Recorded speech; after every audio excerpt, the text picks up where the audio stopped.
onto programming extension number 7, and this is adding teleporting traps. So new type of trap, same as a trap, but the player teleports randomly when activating. So there are a few changes need to be made for this, but it's fairly straightforward. Essentially, what we do is to just copy the trap handling and the trap code and copy it, but making a teleporting trap version. So we've got trap count there, so I'm saying teleporting trap count, copy that. Game data, so we've got trap positions. I'm going to add teleporting trap positions as an array there of trap cell references. So this game data structure can now be used to save game data to a file and load it from a file. Similarly, I've got a new private attribute teleporting traps, copy of the traps, but just called it teleporting traps. And let's see, let's come to this bit last because that's the handling of the player teleporting. So again, I've just copied here display trap message. I'm displaying a slightly different trap message if they set off a teleporting trap. Setup game, redimension the teleporting traps just like we did for traps, and set some teleporting traps randomly just like we did for ordinary traps. Can't use T because we're already using that for T, so I've got B for beam me up or beam me over.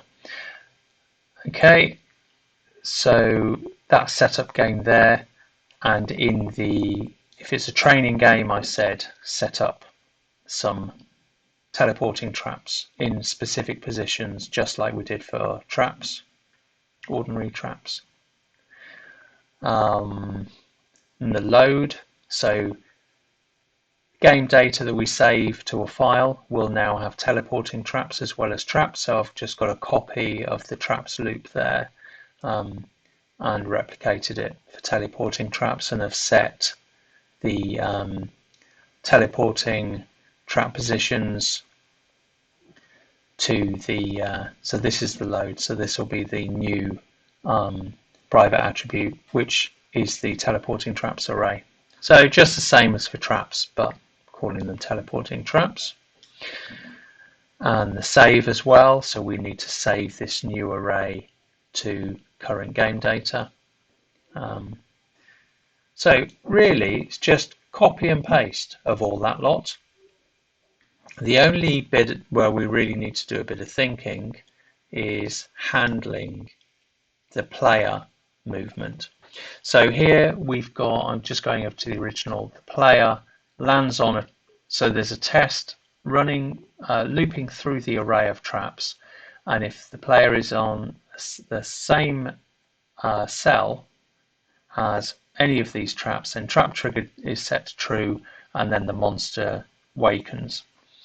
Okay, in the new code, if they don't hit a standard trap, then let's go and sort of repeat the loop really, but let's look at the teleporting traps array instead and check if we land on one just as we did for ordinary traps.